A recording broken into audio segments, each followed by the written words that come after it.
What up, peeps? It's your boy Tony Candales, IFBB Men's Physique Pro, coming at you with episode 3 in my series of men's physique tips and tricks. Now today we're going to cover diet and nutrition. As many of you already know, and if you don't know, now you know, your diet is the single most important factor in achieving your physique goals. Doesn't matter what it is, right? You may be in contest prep, on a cut, trying to get your conditioning on point, or you may be in the off season, right, going on a bulk. Doesn't matter. You have to have that nutritional plan in place as the foundation to help you achieve your goals. Okay.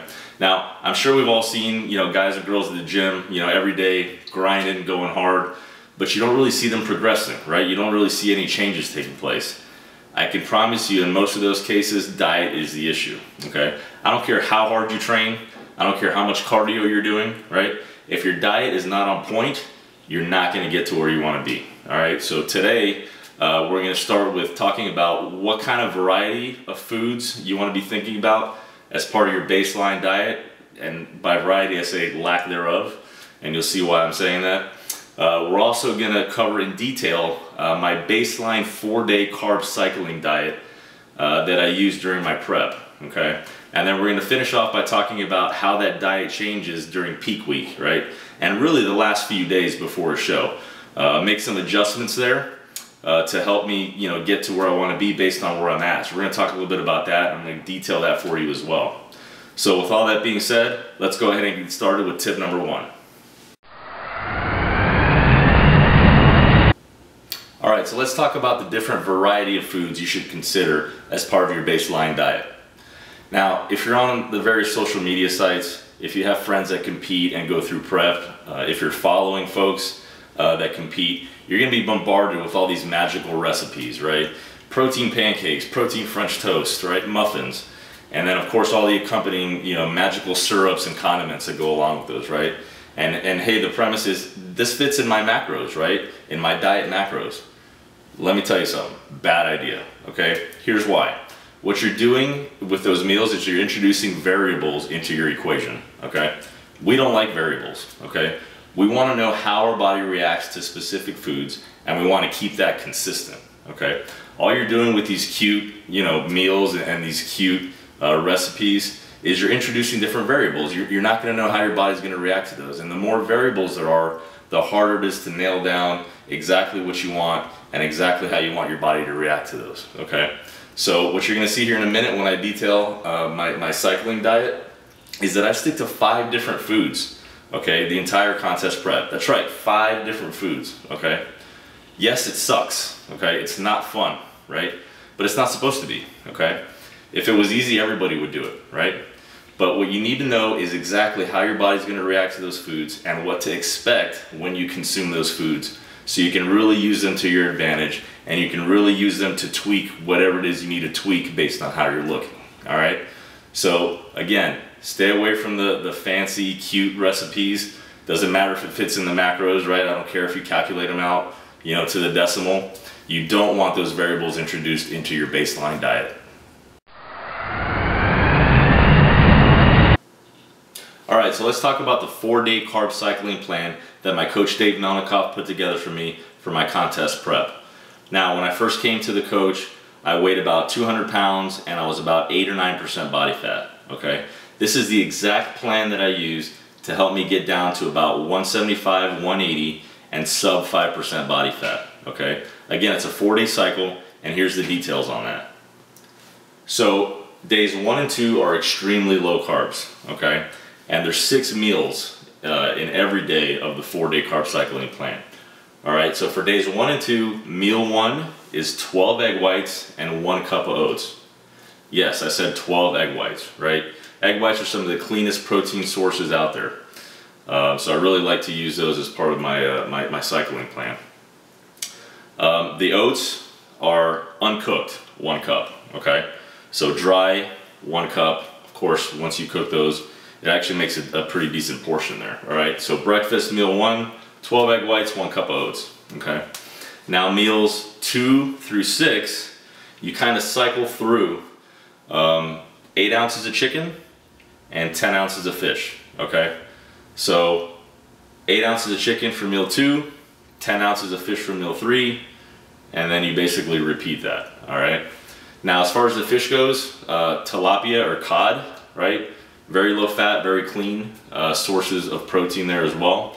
And as you can see, there's no more carbs, right? You got all your carbs in meal 1, breakfast, that's it, right? Very much a low carb day. So that's day 1 and 2 of the plan. All right, now day 3, we call a medium carb day, right? Which is still pretty low, as you'll see here in a minute. But again, it's a medium day, retrospective of the rest of the diet, okay? So here's the details on day 3. So day 3, we start with the same meal 1, 12 egg whites, 1 cup of oats, again, uncooked, okay? Now for meals 2 and 3, go back to the chicken and fish rotation, okay? With no carbs. Again, 8 ounces of chicken, 10 ounces of fish, tilapia or cod, okay?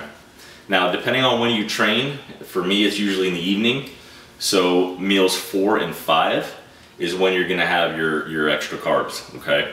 So on those meals, again, you're switching through the chicken and the fish, but you're gonna have 1 cup of white rice with those pre and post training meals, okay?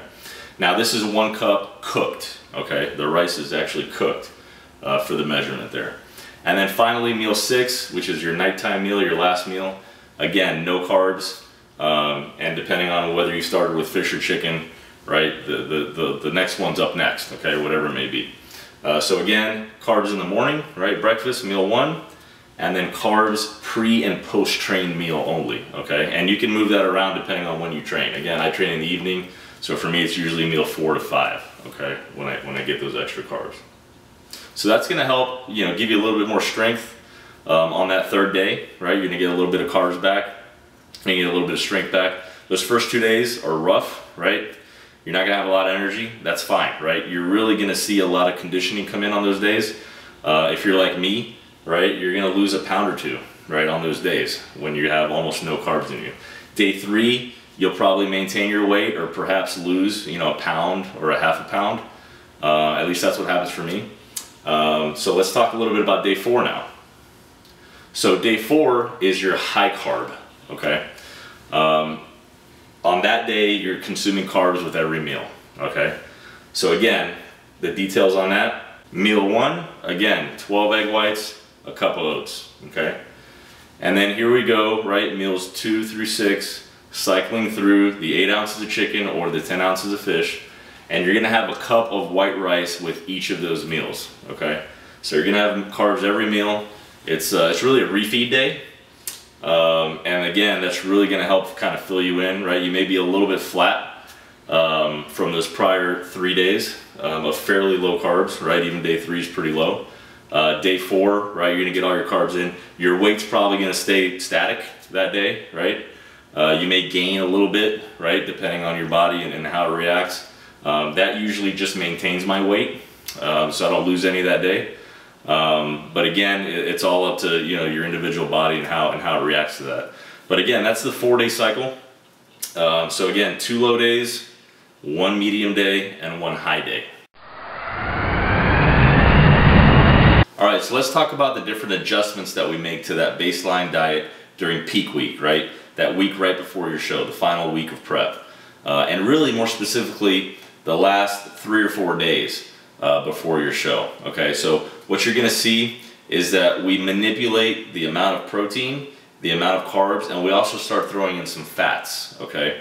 Now, the purpose of that is to get you filled in, okay?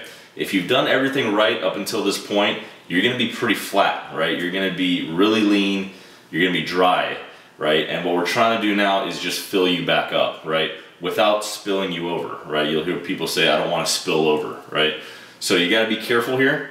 But again, what we're gonna do is pretty much maintain the same level of calories because we're dropping the protein and we're upping the carbs and we're introducing some fats, right? You may have noticed there really weren't any fats, right? As part of that baseline diet. Well, now we're gonna start to add fats back in. So here's what that looks like. So meal 1, we're gonna stick to the traditional 12 egg whites and a cup of oats, okay? Now, what you're gonna do for meals 2 through 6, is again, you're gonna cycle through some chicken and fish.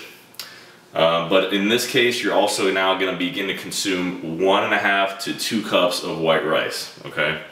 And additionally, depending on how you look, you may want to start throwing in some more fats in the form of some peanut butter, right? Some natural peanut butter, 2 tablespoons. Also a tablespoon of olive oil, right? You can put on the rice. Again, those are nice, clean, healthy fats that are gonna help fill you in. Also, in your later meals, you can consider putting in some 93.7 lean beef, right? So 93% lean, 7% fat. It's pretty dry, right, to be honest with you. But again, it starts to introduce some of those fats that you need to help fill you in. Now, during the general prep process, I usually see my coach twice a week, right? What that allows me to do is have him take a look at me, make whatever adjustments in real time that he sees fit, depending on how I look, right? So that's the baseline diet I just shared with you. But again, your coach is gonna make adjustments based on how you're looking. Especially during peak week, right? That week I see my coach every single day, sometimes twice a day, okay? Because you're really down to the point where everything that you're eating is literally gonna make a change to your body almost immediately, okay? So it's really important to meet with your coach and have him or her make those adjustments based on how exactly you look and really what you're looking to come in at for the show, right? If you're trying to be big and full, right, you're gonna need to up those carbs. If you're already looking like you're stage ready, right, you'll do more of a maintenance plan, right, where you're gonna kind of stay with what you're at and what you're doing. So again, these are the baseline diets that I use, but again, you're gonna wanna see your coach and you're gonna wanna see them often so they can make those minute adjustments for you depending on exactly how you look. Alright, that's gonna do it for episode 3 in a series of men's physique tips and tricks with your boy Tony Candales, IFBB Men's Physique Pro.